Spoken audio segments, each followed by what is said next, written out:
But dogs are naturally in the present moment. So you can hop on that bandwagon with your dog. It's extremely beneficial. It has huge potential for your health.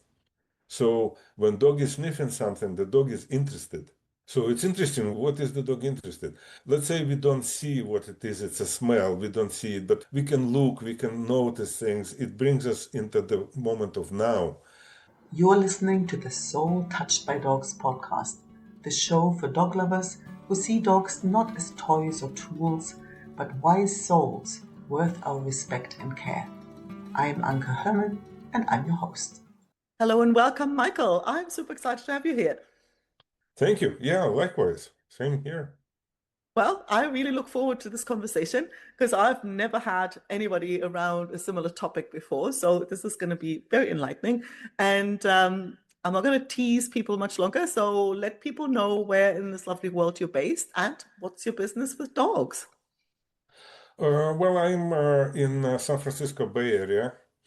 And as far as business with dogs, yeah, I've had dogs all my life. Of course, dogs are excellent companions, but also actually there are a lot of hidden potentials and health benefits that have to do with dogs, with deliberately working with dogs, not just basically having a dog at home, but actually like taking some more action, is what I found. So basically, I've done a lot of healing.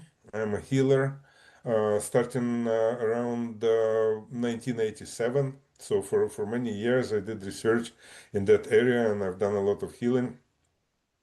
And there are different things, I could say about healing and so forth. But basically, the basic idea is this: that what is, healing is done one on one, right? But what is the biggest bang for the buck? Like, what is the way to heal people, in mass, like, in large crowds, Mhm. potentially, and so the question is, what do they do, or what do they have anyway that I could use to heal them?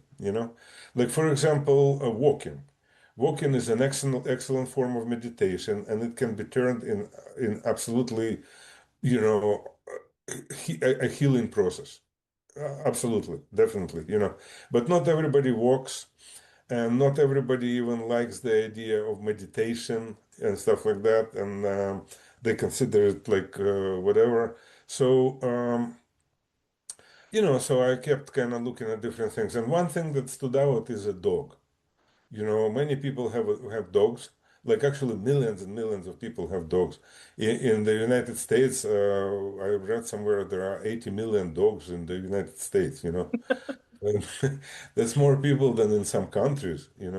So, so yeah, so and dogs just happen to be extremely good for your health. So I started researching it a little further, and I found that actually, yes, there are a lot of hidden potentials, uh, that come from not just having a dog. Having a dog is good already, that's already beneficial, but there is a lot more, there is a lot more Okay. potential. I'm Uh, I'm curious now. So, I mean, obviously, like I've got dogs, so I kind of know what they do for me. And I always say, like, they're extremely wise teachers if we slow down and care to actually learn the lessons and don't look at them as beings that we need to tell them what to do, but to think, well, no, no, they actually have a lot to teach, right? So, yeah. but I get the sense that you're saying that and you have something in your mind that's on a whole different level. Oh, maybe or maybe not. Some people intuitively are doing these things, but yes, I was trying to regiment it and put it on a more definite footing, and with the use of wearables, electronic devices and so forth.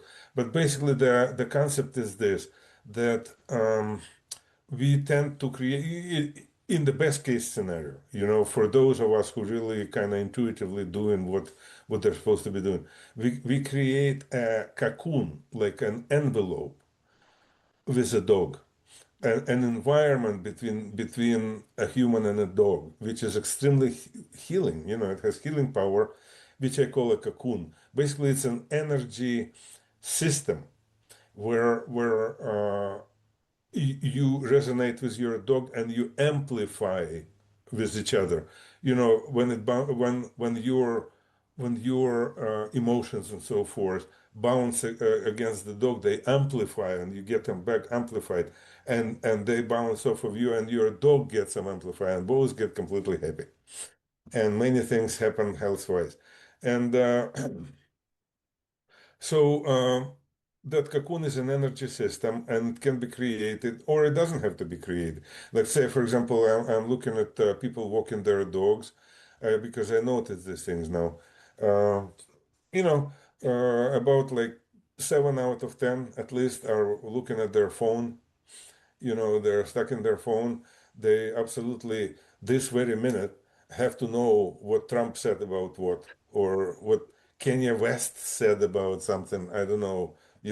This is just like an absolute emergency that they absolutely need to be a part of right now, to avert the sure disaster and so forth. And meanwhile, their dog is just kind of, they're just kind of pulling the poor dog behind them.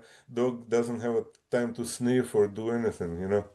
So that's a wrong way of doing it. But I just want to point out that even that's better than no dog because at least they're walking and they have a dog in their life. So even that's like, hey, well done. Just now lose the phone and you'll be totally fine. You're already halfway there.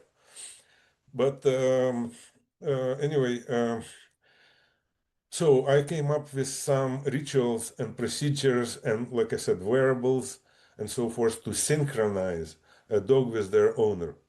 So synchronization creates this resonance, which works as an amplifier, and it has huge benefits. So it's not just because I say so. It's actually there's a lot of medical research on that. I was surprised. I mean, there's a lot of medical research on that. For some reason, it's not being made as broadly known as some medications that they sell. you know, I don't know, but there is a lot of research and it's amazing. So, dogs increase oxytocin, serotonin, dopamine, endocrine compounds that those are extremely beneficial and they automatically reduce the level of cortisol and adrenaline. Now, high levels of cortisol inhibit the function of liver, which is detoxification of the body and so forth. So reducing cortisol is very good. Lower blood pressure, lower heart rate, increased heart rate variability, which is an interesting thing.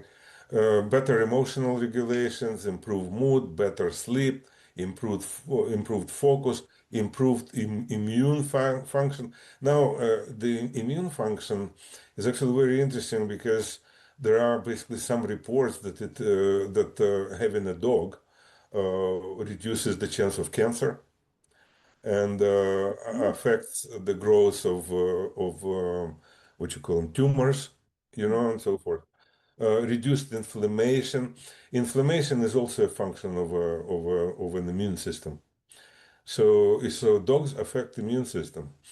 Of course, reduced loneliness and a sense of belonging and a better sense of well-being and being somebody or something in this world, like a better sense of self-worth, which comes with taking care of a wonderful creature, that relies on you completely. So there are many different benefits to synchronizing with the dog. So this synchronization can be done, like I said, can be done intuitively, mhm, you know, and it's totally fine. But rather than leave it to people to do it intuitively, I wanted to provide something a little more definite. mhm, So I wrote a book, which is a part of my platform, which is basically I call it a handbook, but basically, so it's Hound Heart handbook. Mhm. So in there is actually a lot of interesting information. And to subscribers who are not paying customers, this book is cost money. To paying subscribers, the book is free. It's available on and actually I would recommend reading it. There is even it went a lot further than I even expected when I started doing my research. Because there is a connection, like very direct connection to the nerve centers of the body, such as the heart center, which is in cardiac plexus, which is in the heart, throat center. There are seven of them. So we are talking about now pretty advanced stuff here and very serious things. So anyway, so there are rituals and exercises aimed at creating this synchronization better in many different aspects and so forth. And also there are wearables. Now, wearables meaning a watch, a Mhm. Fitbit watch for a human, and a collar called Fitbark Oh, for the dog. so you literally, the dog wears the collar and I wear the watch to go with Yes, it. yes. Yes, exactly. And Okay. the data collected from that is analyzed using AI by the platform. And the idea is not so much to get readings, but to get a trend, like which way is it going, Yeah. like or to Like who catch. stresses who out, right? Yeah, yeah, yes, exactly. Uh-huh.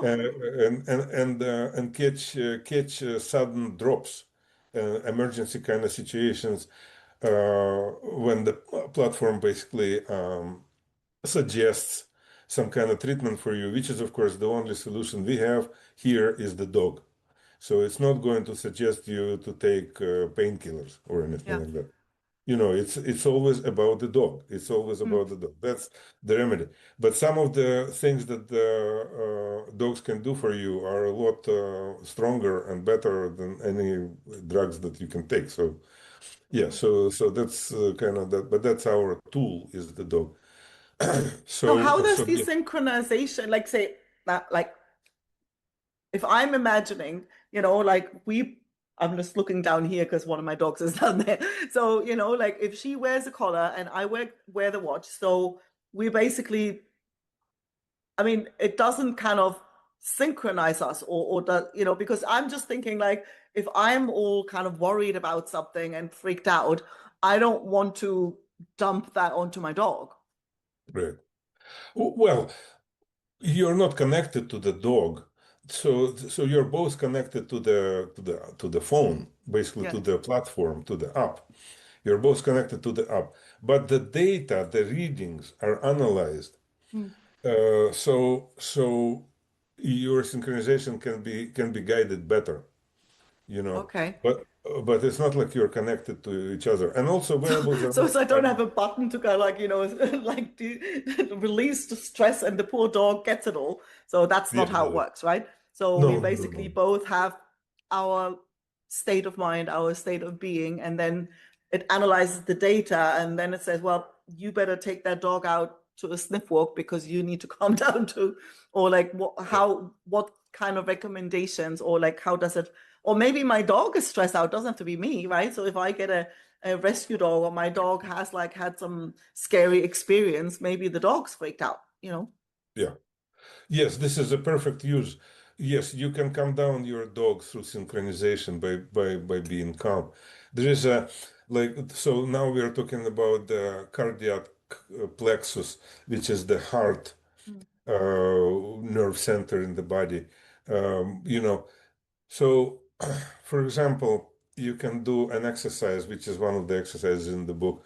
You sit, in a comfortable position in a calm, comfortable place with your dog next to you, and you put your hand on your dog, like for example, on the tummy or rib cage or the side and stuff like that, and think of genuine love. Love gives you a lot of space. So you're thinking about in terms of large spaces and a lot of love for your dog, for other people in your life, for other people you don't even know. For example, somebody build your roads and build your houses type thing that create your life around you and the cars and so forth. So you feel love for all these people who create our life and so forth. And you keep your um, hand on your dog and you kind of let it build in your chest. And then you look at your dog and you'd be surprised. The dog is going to give you this long look and start like mellowing out immediately and just kind of like melt, right next to you kind of thing. So and you do nothing else. You just kind of envision it and you keep your hand on the dog and you look in the eyes of your dog. Well, this is just one of the exercises that will calm them down. Um, of course, it's if you just rescue the dog and you don't have a bond of any kind yet, then it's not going to work as well as if it's your dog and you had it for a year or for some months. I don't know. So another interesting exercises is humming to your dog. Oh, okay. Mm, You know, holding a note for maybe 5 seconds. Humming that does a lot for you and for your dog. So there are different exercises like this that put you on the same wavelengths, kind of thing, with your dog. The morning routine, how you start the day, how you tell your dog what you're gonna do, so forth, and walking routine. Walking routine can be simplified very simple. When you walk, you just notice everything your dog notices and get interested in everything your dog is interested. And that does wonders. It's much better than reading about Kanye West.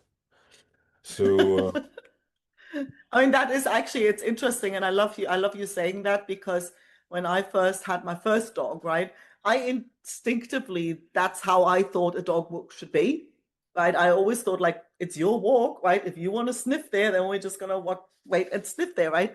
The amount of crap I got from people, right? It's like, oh, look who's walking who. And, and always yeah, this, yeah, I got a lot of pushback, yeah, from neighbors just watching who had the idea that the dog should be following me and walk, like yeah, heel the entire time, to dog trainers who would go, like, oh, you need to, and it never made sense to you. And it's really beautiful to see like now there's more people I talk to where like it comes out like, oh yeah, and sniff walks is more like people talk about it now, how beneficial it is, right?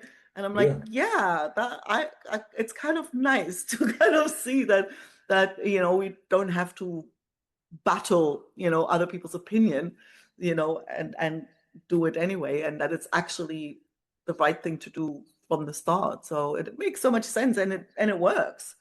yeah, When I will never, I mean, obviously, unless there's a car coming or something like that, but like we usually go somewhere when there are no cars. So if they sniff somewhere, like literally, we will wait until they're done sniffing. We mhm, keep walking when their head comes up, then we keep walking, right? And it makes a massive difference the way they are like, like all yeah, relaxed, they don't feel rushed and stressed, and it's really noticeable. yes, yes. You see, there is the so like mindfulness is a whole new direction in wellness and so forth. Mindfulness, so it has to do with bringing you to the cutting edge of now, to the Yeah. moment of now. Where all life happens in the moment of now. It doesn't happen in the past. That's already gone. Future is not here yet, and so forth. So it's happening in the now, and it's very difficult to bring people in the now. They're worried about the past and future constantly, and there is the constant merry-go-round in their head and so forth. But dogs are naturally in the present moment, so you can hop on that bandwagon with your dog. It's extremely beneficial. It has huge potential for your health. So when dog is sniffing something, the dog is interested. So it's interesting. What is the dog interested? Well, let's say we're about, let's say we don't see what it is. It's a smell. We don't see it, but we can look. We can notice things. It brings us into the moment of now. But let's say sometimes we see it, for example, a squirrel. A fascinating thing, is like my dog just sits in front of a pine tree looking at the squirrel like watching Oh. TV, Just sit like this, can sit like this for 10 or 15 minutes. It's very interesting, and it's happening now. So it's worth our while to get interested in that squirrel also. Yeah. I mean, and it could be actually interesting what squirrels do. They're very interesting little creatures.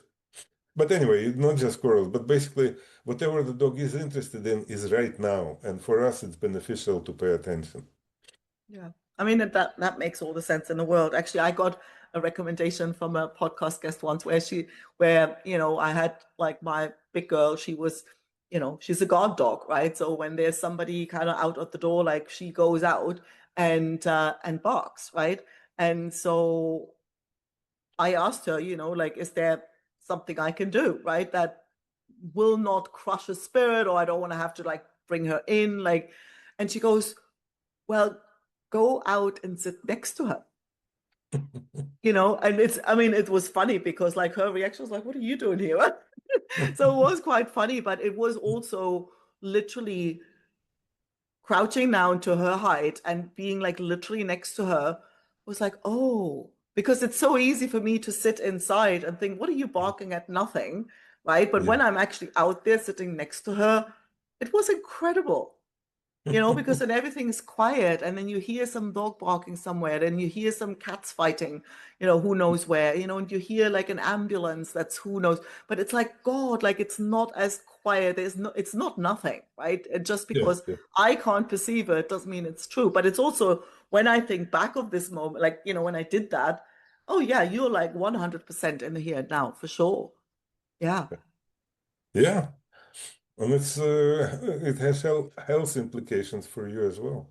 Yeah. It yanks you out of all kinds of interesting, things you don't need. So I'm now curious how that also works the other way around, because it's like, okay, this like the dog's presence and the dog's way of bringing me back into the here and now was like, yeah, that makes sense. But then also like, I'm sure we can flip it, to say, well, if my dog's not well, can I transmit the same Well, kind of benefits to my dog? yes, and there are many ways to do it, but this one that I already described that having to do with heart Hmm. will actually calm them down and make them feel better in any direction. So that's basically just you visualizing love and space and kind of and having it expand and expand from you and keeping your hand on the dog and then looking into the dog's eyes will make the dog feel better. You will see it right away. Dogs are attuned to us. Like one of the things I found in my research when I was writing the book, that dogs are uniquely attuned to us all the time. So we've been together for some 15, 16,000 years with the dogs. And what I think happened, they come from wolves, obviously, and wolves are very easy to domesticate. But those wolves that were more attuned to us probably were domesticated more. So there was a natural selection that after 15,000 years came to the point that dogs just naturally resonate with us all the time. Yeah, that makes So sense. in a way, um, basically, we look at our at the dog and we see our own mental state kind of as a reflection. Is the dog like all nervous, confused, agitated, kind of, or is the dog calm and happy and like really enjoying life? That's kind of our reflection. Yeah, Kind of. totally. There's a book by Kevin Behan. It's called Your Dog is Your Mirror. That's what he Yeah, talks about. yeah, Yeah.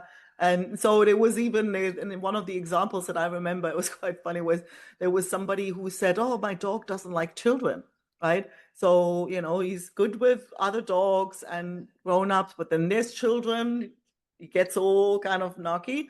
And so it turns out she had a problem with kids. Like she Yeah. didn't like kids screaming, and she would get kind of frustrated with kids. So it was like ta-ta, and there was like the whole book is full of examples like that where they literally pick up from us what Yes.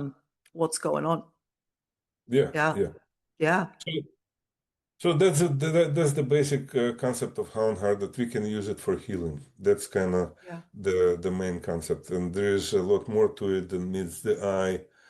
And you know, people who are setting a lot of boundaries, kind of thing. Okay, here they can't walk. Here, not here. No jumping on the couch. No sleeping in bed and stuff like that. They're actually missing out on a lot of the benefits. yeah. So they just have kind of a piece of furniture which is kind of moving around and shedding fur. But this is actually a lot more. This is a brilliant being, kind and clean and honest, and also it can heal. So yeah, so there So is a I, lot. I think we agree everybody should have a dog. Yeah, yeah, yeah, yeah. Yeah, Well, for I sure. mean, some people, I mean, I don't know, because I don't know about Spain or where, but in the US, you hear about stories that they bring a dog somewhere in the forest and dump him Yeah, or I mean, we something. have that happens here too, when people Yeah, just, yeah, don't. I mean, but that's the thing. It's like somebody who respects them as those yeah, beings that would never do that. Like it's people who yeah, just look at yeah, them, I mean, that's kind of literally why I started this podcast because would drive me nuts to see when people look at dogs as, just like a tool, to yeah, guard the yard or to do whatever or go hunting or it's just a tool. And when it's no yeah, longer serving, then we just get rid of it like an old shovel, and yeah, you see that a lot. Or they have it as a toy for the kids, which I don't like either, when they don't teach children to respect the dog and just like treat it as if it's a toy. And then, oh no, the toy got too big. I had a neighbor like that, where all of a sudden, oh, where's the dog? Oh yeah, well, they got too big, and they got the puppy as a toy for the kids, and I think that's wrong too. So it's always when it's this one-sided, it's like, let me get the dog because the dog gives me something. Like when there's no yeah. give and take, then I think it's always problematic. Yeah, well, people are like people engage in all kinds of behavior that wouldn't be considered very smart. I'm talking about drugs, crime, like whatever. Like there are so many self-destructive things that people do. So maybe some people are just not qualified. Let's put it this True, way. Like if you had to get a license to have a dog, they would probably fail. true, They true. wouldn't be able. So. True. So where can people get the book and, get the wearables and find out more about the work you do?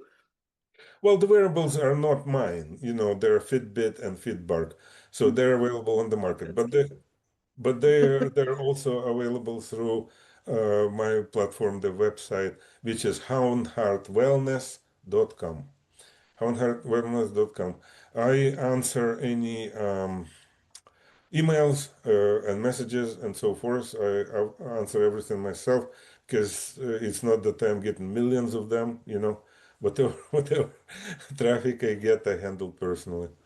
And there are many different stories. People write to me and so forth. There are many different stories uh, having to do both with dogs, with adopting dogs, difficult dogs, with difficult traumatized, through shelters and stuff, and also with people. So there are problems with people such as obesity, extreme heart problems, terminal kind of things and so forth. And they're getting a dog and they're getting better. Wow. I mean, it's really good. I love it. Well, thank you so much.